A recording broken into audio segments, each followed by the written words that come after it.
Escribió muchos libros de investigación relacionados con la AMI, algunos, la AAA, como recién contaba, de todo un poco, la tablada, es un investigador, obviamente. ¿Cómo anda, Juan? Te saludamos acá Nicolás y Alejandro. Mi mejor libro es, los más importantes quizás sean los dos últimos que escribí, que tienen que ver con Nisman y los atentados a la Embajada de Israel Islamia, que se llaman Los Nisman Secretos Inconfesables y La Infamia. Pero mi mejor libro es un libro atípico, raro, que es sobre los submarinos alemanes que vinieron acá después de la guerra, en una operación que era para traer a Hitler, que probablemente haya venido, pero yo no me meto en eso, no vinieron los submarinos. Estos submarinos vinieron para acá y hundieron un acorazado brasileño con más muertos que el crucero General Belgrano. ¿Cómo se llama ese? Ultramar Sur, la última operación secreta del Tercer Reich. Te digo eso porque siempre me pone muy contento haberlo escrito. Bárbaro. Es el que más te gustó, no tenía leído. Porque me salió redondo, viste que no siempre las cosas salen redondas. No, ahí no, lamentablemente no. Bueno, Juan, para ir introduciendo, te hago una pregunta general, ¿no? Básicamente, ¿no? ¿Cómo funciona el sistema de inteligencia argentino, así en lo formal, obviamente, y qué diferencias hay entre lo que era la CIDE y lo que es hoy la AFI? La diferencia no fue muy profunda porque el nombre se le cambió cuando estaba Parrilli al frente, que lo puso Cristina Fernández de Kirchner, al frente de la CIDE, y fueron unos pocos meses. Sirvió para desembarazarse de Tiuso, los colaboradores más inmediatos. No hubo tiempo de reformularla muy profundamente. Y luego cayó en manos de Mauricio Macri, que ya estamos viendo todos los días en los noticieros, no en todos los noticieros, porque muchos no hablan de eso, que lo transformó en una organización llena de policías de la ciudad de Buenos Aires, que antes había sido de la metropolitana, que antes había sido de la federal, dedicada a la extorsión, ¿no? Con D'Alessio, a órdenes del propio Macri, porque le van a escudriñar sus celulares. Esta es la famosa banda Super Mario Bros. Esa es una de las bandas que había, porque había otras. Ajá. Una de las bandas que había era la Super Mario Bros. Uno que era el yerno de Stiuso, es el que lo denunció. A pesar de que era el director general de operaciones, no podía hacer nada porque las órdenes venían de arriba. Y no tenía entre quién denunciar el espionaje contra Cristina, contra el Instituto Patria, etcétera, etcétera. O sea que básicamente, volviendo a la pregunta que te decía al principio, ¿no? ¿Para qué está la inteligencia? ¿Para qué debería estar? Y ¿para qué funciona en la realidad después, ¿no? Porque si al final se utiliza para... Lo que pasa es que durante muchos años la CIDE fue una organización que era como una especie de franquicia de otro servicio de inteligencia, básicamente de la CIA y del Mossad, de Estados Unidos y de Israel. O sea, trabajaban para afuera, no para acá. Como el fiscal Nisman trabajaba para afuera. Era exactamente lo mismo. Quiero recordar como anécdota que antes de la explosión en la AMIA, Stiuso, que era el jefe de operaciones de la CIDE, grabó 30.000 horas de conversaciones de la embajada de Irán. Y como eran estas conversaciones eran en el idioma de los persas, en farsi, y alegando que no tenía traductor, todos esos cassettes, porque en aquella época se utilizaban cassettes, se los dio al Mossad sin quedarse con copia. O sea, el jefe de operaciones de la CIDE Argentina era el Che Pibe de los servicios de inteligencia de Israel. Increíble. Justamente, bueno, tiene que ver con eso, la otra pregunta que te iba a hacer, si tiene alguna especie de, no sé, se puede caracterizar de alguna manera a lo que son nuestros servicios, ¿no?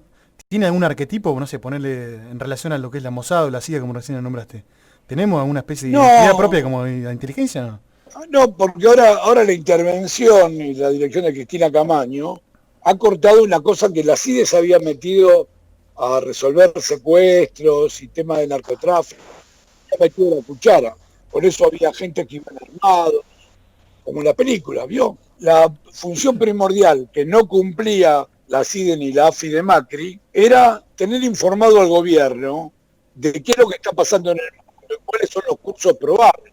Estamos a las puertas de una nueva guerra fría, con el enfrentamiento entre China y Estados Unidos. Y no es algo que a la Argentina no le incumba, para nada.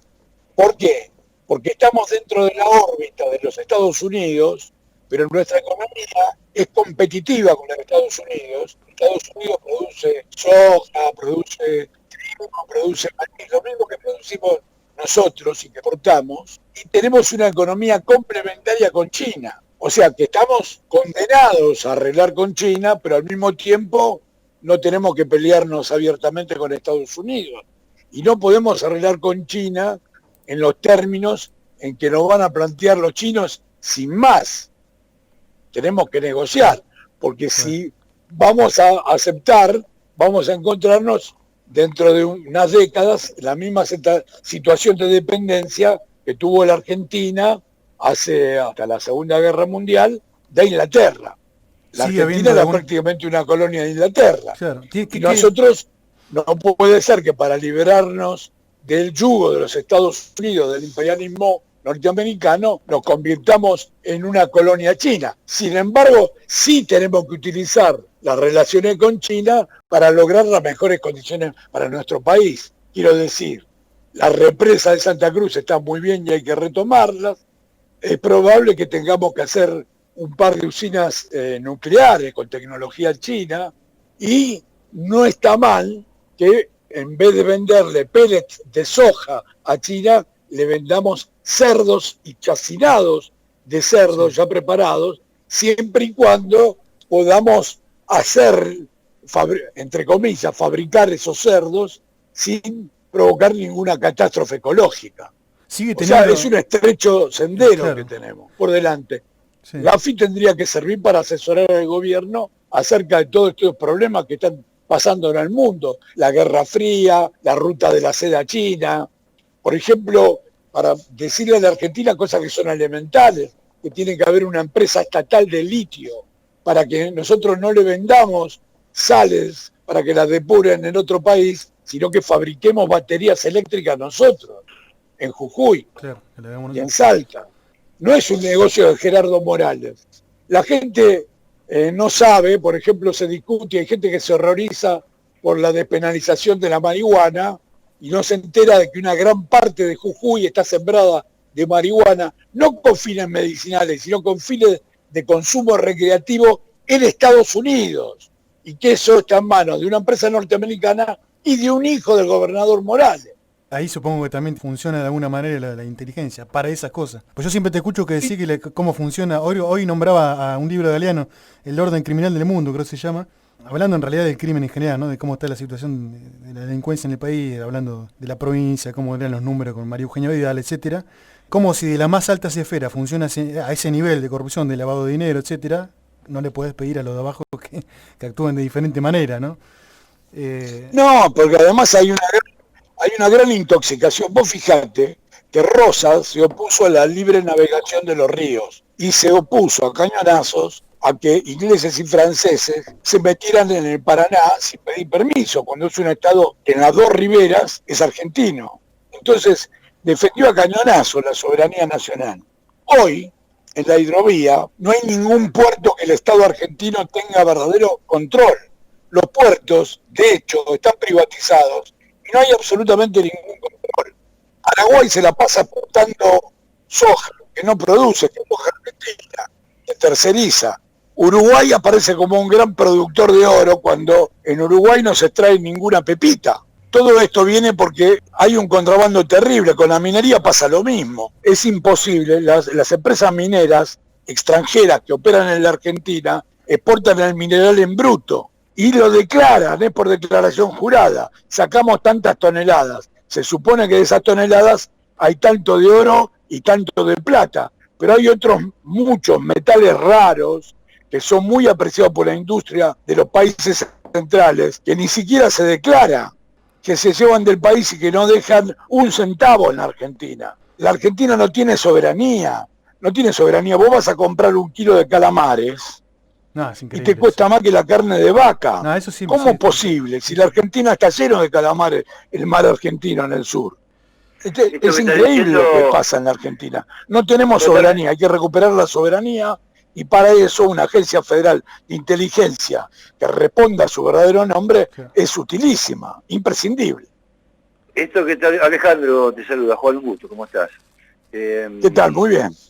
Muy bien, esto que estás diciendo es fundamental, pero también es necesaria una decisión política para que se vaya, en el sentido de todo lo que decís, ¿no? De la AFI, que cuide la soberanía, pero también del país para que empiece con el tema del litio, es decir, ahí nombraste un montón de temas en los que es muy difícil separar unos de otros de las decisiones políticas que se deben tomar. No, claro, necesitamos una flota fluvial, necesitamos una flota marítima, necesitamos que la Armada custodie el mar argentino, que es inmenso, necesitamos muchas cosas, necesitamos que los barcos que se utilicen no se compren hechos, sino que se hagan porque no son barcos ultra sofisticados. Entonces, lo tenemos que poder hacer aquí en la Argentina, ¿no? Los astilleros, Nombraste la Armada, te iba a preguntar sobre eso. ¿Para qué tienen servicio de inteligencia propio de las Fuerzas Armadas? Bueno, se supone que no existen Fuerzas Armadas que no tengan servicio de inteligencia. Se supone que los tienen para las amenazas exteriores. Y en la Argentina, como no hay amenazas exteriores, lo que pasa es que no hay amenazas exteriores, pero tenemos las Malvinas ocupadas por una potencia extranjera. Entonces, la Armada, que fue bastante pro-británica en su historia, no toda, ¿no? Pero la mayoría. Ustedes fíjense que la banda negra que tiene la gorra de plató, la Armada, se pusieron esa banda negra de las gorras de la Marina, fue un luto por la muerte del almirante Nelson. O sea, que imagínense. Claro. Pero bueno, a partir de la guerra de Malvinas está bien es lógico tener inteligencia. Por ejemplo, que la Fuerza Aérea tenga inteligencia para ver cómo son los aviones que se están haciendo en Rusia, China y las potentes, y Estados Unidos, por supuesto, Francia, es lógico, y Alemania, que sepan cómo son los aviones, cuál es lo mejor, dónde hay que comprar armamento, por qué no lo fabricamos nosotros, cuántos componentes podemos fabricar nosotros. Es el mismo problema que tenemos con la industria automovilística, que es una industria imprescindible por la cantidad de trabajo que da en la Argentina, pero por otro lado nos arruina, porque es una fuente de quemar divisas que no tenemos. Entonces la única manera de que eso no nos arruine es aumentar mucho la cantidad de componentes argentinos de los automóviles. No podemos solamente armarlos, tenemos que fabricar partes de los coches. Bueno, todo eso hoy es inteligencia. Lo que pasa es que eso no tiene nada que ver con el espionaje interno, con que te pinchen el teléfono a vos, ni que sepan que hablemos, ni se dediquemos al chusmerío. Claro. Macri puso a los servicios de inteligencia a espiar a su propia familia. Y no es la primera vez, porque acordémonos que subió procesado por eso. Claro, totalmente. Entonces, por lo tanto, esto es un bochorno, ¿no? O sea, Macri nos trajo a un país de quinta categoría, dedicado al chusmerío y al espionaje. Y en este contexto que estás describiendo, ¿cómo analizás la escapada de Macri de hoy, no? Se fue a Francia, después se va a Suiza, emprende investigación de delitos que lo tiene cada vez más complicado, y al lugar donde no hay extradición inclusive. ¿Volverá? Yo no sé si volverá, pero lo que sé es que a la larga se va a escapar, porque ha cometido todo tipo de delitos. Yo quiero recordar una cosa. Macri subió haciendo con una sentencia judicial que recortó el mandato de Cristina Fernández de Kirchner en mediodía, ¿se acuerdan? Sí, cómo no. Y juró, presidente por un día, horas. La fórmula de la Constitución era desempeñarlo con lealtad y patriotismo. Y él no quiso decir patriotismo, porque él no cree en la patria. O sea que no juró de acuerdo a la Constitución en la Argentina, de movida. O sea, en el momento de jurar ya cometió una falta. A partir de ahí, ya sabemos lo que hizo. Quiso meter dos ministros por decreto de la Corte.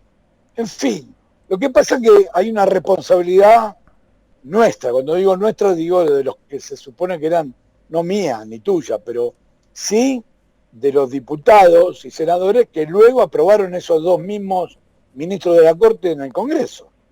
Que no había que haberlos aprobado. Porque si vos aprobás eso, convalidás. No quiero decir una guarangada, pero es como si te tocan el traste y vos sonreís y te da vuelta. Irregularidad, claro, sí, está claro. Es que te gusta, bueno, entonces no te quejes más. Si uno deja hacer esas cosas, ya sabe que lo que viene no puede ser muy legal, porque está consagrando una ilegalidad. Entonces, bueno, hoy el gobierno está tratando de hacer las cosas totalmente legales. Tenemos el problema de la prensa que tenemos, ¿no? Que antes hacía esto Macri y todo el mundo lo aplaudía, y ahora el gobierno pone un consejo consultivo para hacer una reforma de acuerdo a la ley, exactamente, y se quejan de que está el abogado de Cristina, qué sé yo, y dice todo tipo pavada, como que la reforma judicial se hace para que Cristina quede impune. ¿De qué? ¿Cuál es el delito que cometió? Nadie lo sabe. Bueno, no cometió ninguna, pero bueno, así son las cosas. Sí, que causas armadas casi te diría íntegramente por los medios. Y en connivencia con el Poder Judicial, parte del Poder Judicial, como recién nombramos, una de las bandas de Mario Bros, por ejemplo. Sí, pero hoy a la mañana me indigné con una nota que escribió Raúl Colman en un semanario de la colectividad judía, porque dice que no se sabe nada del tema AMIA, ¿viste? Sí, innovación, sí. Nada de nada. Dicen que no se sabe nada de nada, pero que hubo camioneta bomba. Que hay como 5 o 6 libros que demuestran que no hubo ninguna camioneta bomba. Y sí que se saben cosas. Se sabe, por ejemplo, que los ejecutores materiales estaban directamente vinculados a la Policía Federal. Se sabe perfectamente eso. Lo que pasa es que todo el mundo se hace el boludo porque el poder político depende de la Policía Federal en gran medida. Pero hay que entender que la Policía Federal de ahora, la de ahora, no tiene nada que ver con esto que fue hace un cuarto de siglo. Los que están en la actividad de hoy no tienen nada que ver con el atentado. Los que tuvieron que ver con el atentado hace mucho que no están en el servicio activo. Entonces hay que dejarse de jorobar. Lo que pasa, que el problema es que hubo tanta complicidad para tapar quienes fueron, y en esa complicidad fueron tan cómplices la dirigencia de la colectividad judía, la DAIA y la propia AMIA. Yo trabajé 3 años para la AMIA contratado, para averiguar cómo era el atentado y quiénes lo habían hecho. Y se decidió encubrirlo todo.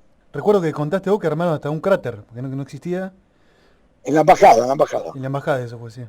En la AMIA tampoco hubo, pero ya no lo armaron, sino que taparon todo con escombros y chau. Y destruyeron, destruyeron los automóviles que estaban al lado de donde había sido el epicentro de una de las explosiones, porque hubo 2, y lo taparon todo para que no se pudiera peritar.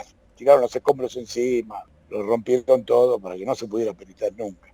Y ahí sí se ve el poder de los medios que todos avalaron una sola teoría, la de la Traffic. Bueno, pero es lógico, en aquel momento Página 12 dependía de Clarín económicamente y del gobierno de Menem, a pesar de ser un diario de centro izquierda, ¿no? Los periodistas que fueron destinados a cubrir el tema eran gente que enseguida arreglaron con Carlos Corach y con las embajadas. Como bien lo describió Horacio Berbisky del 10º aniversario del atentado, de movida el gobierno de Israel, además de mandar rescatistas acá y agentes de Mossad y militares, mandó a un enviado que se puso de acuerdo con el presidente Menem en dar una versión unificada de lo que había ocurrido, y la versión unificada era exactamente la misma que habían dejado puesto lo que pusieron la bomba, es decir, que había un coche bomba, etcétera, etcétera, que no hubo, de tal manera de desviar las investigaciones a una vía muerta, y de poder echarle la culpa cómodamente, sin ninguna prueba, a Hezbollah, Irán, etcétera, etcétera, que son los enemigos de Estados Unidos y de Israel. Entonces eso es cómodo. Pero la verdad de la milanesa es que todos los que estuvieron en la investigación saben que el atentado no fue cometido por moros con turbantes que vinieron ni con chiraba de ningún lado, ni árabes, ni persas, sino que fueron cometidos por argentinos. Lo cual es lógico. Vos pensás que en la época de Menem se había indultado a los genocidas. Y entre los genocidas había unos cuantos que eran expertos en poner bombas. Por ejemplo, la gente del Departamento de Explosivos que había armado en el año 1974 el comisario Alberto Villar, que de día era jefe de la Policía Federal y de noche era jefe de la AAA. Entonces se había armado el Departamento de Explosivos de la Federal con un propósito dual, que era para desarmar la bomba que ponían los montoneros y poner ellos bombas contra gente de izquierda y peronistas de izquierda en nombre de la AAA. O sea, lo grave, Juan, que entonces, sigue ese discurso que recién acabo de decir de unificado, sigue de la misma manera sin tocar. No, a los grandes medios. Bueno, porque tanto de izquierda o de derecha. Bueno, Página quedó prisionero por los periodistas que tiene, es mi nota de hoy, que subí a pájarorojo.com.ar. Página quedó prisionero porque tenía esos periodistas cubriéndolo, y en aquella época dependía de Clarín, y estos periodistas que eran Roman Lechman y Raúl Colman, que sigue, estaban arreglados con Carlos Corach y con las embajadas. Y esto era una versión para escribir un libro, ¿no? Lo único que se publicaba en Clarín, La Nación y Página, y no había otros diarios entonces importantes, era lo que salía del despacho del juez Galeano, que fue condenado por encubridor. Galeano arreglaba todo eso con Rubén Beraja, que era el presidente de la DAIA, se tomaban un whiskycito a la tarde y arreglaban qué es lo que les iba a decir, se le iba a decir a los periodistas a la mañana siguiente. Esto es lo que se publicaba. Juan, ¿y cómo? Y ahí se inventó ahí el tema de que eran policías bonaerenses, los que habían puesto la bomba, ¿se acuerdan? Se comieron unos cuantos años presos, los policías bonaerenses, que no eran ningunos santos, pero no tenían nada que ver con el atentado a la... ¿Y ahora cómo está el tema? ¿Todo para qué? Después de lo está para bueno, parece que Canicoba Corral, me acaban de decir, yo no lo vi, parece que Canicoba Corral antes de irse dijo que era todo un invento, que la causa es un invento de los servicios secretos. Extranjeros, por supuesto, la CIA y Barremol, que era una franquicia de la CIA y del Mossad. Hacía lo que querían los israelíes y los norteamericanos. Bien, y después te quería hacer ya para ir cerrando, porque me parece que viene el caso, porque se están desarrollando acá los juicios acá en Bahía de la AAA. Vos escribiste un libro. ¿Cómo se llama? No lo escribí, lo tengo que escribir. Estoy en eso. Ahí en Bahía Blanca tuvo una actuación destacada, un oficial, el hermano de aquel general que nunca llegó para reprimir el levantamiento de la Punta de Corrientes, ¿se acuerdan? Alaiz, ahí está. Bueno, Alaiz era yerno, concuñado de Soren Mason. Ahí, si quieren, una liazona entre el ejército represor y la policía que había sido formateada por el comisario Villar y que después estaba subsumida, quiero decir, controlada por el ejército, ahí lo tienen, ¿no? El papel de la Policía Federal en la AAA de Bahía Blanca es muy importante. En Bahía Blanca había otros componentes, estaban los hermanitos Ponce, ¿no? Había un componente sindical y había un componente de la Armada, desde ya. O sea que la AAA de Bahía Blanca tiene, bueno, estaba Remustetu. Ustedes tienen que entrevistar a un gran compañero, Oscar Tafetani, que vivió, es de Bahía Blanca, y que conoce bien el tema de la AAA en Bahía Blanca. Bueno, igual te vamos a llamar a vos. Dentro de un tiempo te llamo y hablamos de algún otro tema puntual. Así si no que Macri se va a escapar, tarde o temprano se va a escapar. Sí, yo creo que sí, que se va a escapar. Y de Bahía Blanca... bueno, yo me acuerdo cuando era muy jovencito, fui de gira con Osvaldo Villaflor a Punta Alta, porque en Punta Alta había izquierda peronista, al lado de la base de Puerto Belgrano. Fuimos a la casa de un compañero que se llama Facchini, el negro Facchini, me acuerdo, porque tenía toda la casa llena de colección de revistas antiguas, y yo que ya tenía vocación, me acuerdo que me pasé mientras los mayores hablaban, yo tenía 14 años, 15 años, no, 15, 16. Iba porque habíamos fundado una agrupación peronista secundaria, que antes que existieran los montoneros, en la capital federal, existía en Rosario y en Santa Fe, Movimiento Acción Secundario. Sí. Y entonces fuimos ahí a hablar con los secundarios de Bahía Blanca.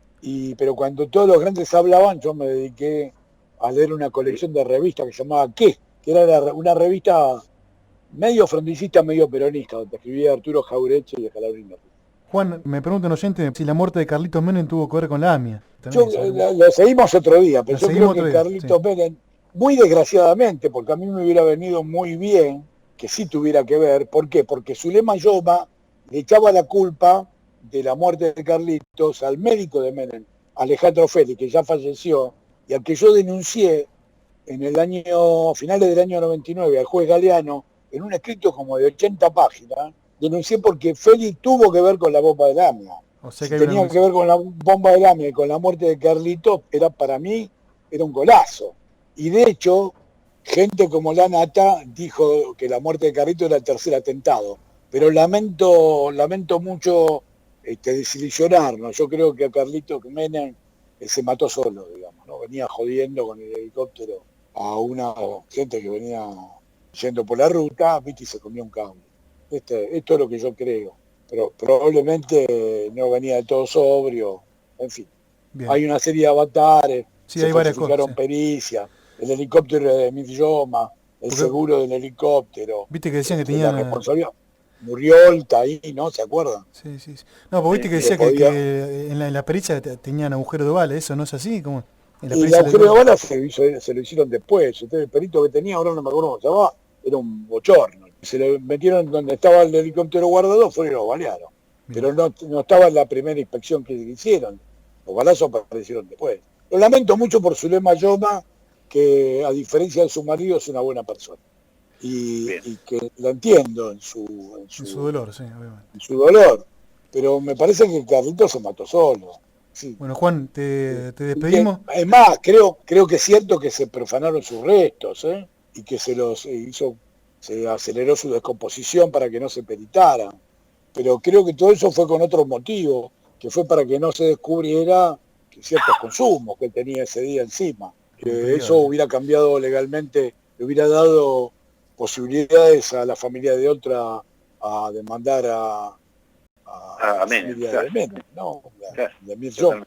Juan, te despedimos, nos quedamos sin tiempo. Mil gracias, excelente como siempre, y hablaremos otro día, uno de estos días. Un gran abrazo, che. Suerte. Chau, Juan, para toda la gente, un saludo para toda la gente de Punta Alta, que está guardada como uno.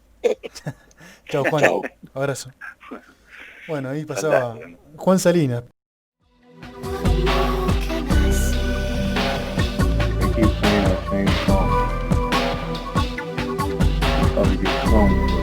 Takes over the human body, takes over the spirit, takes over the soul. That's what you got.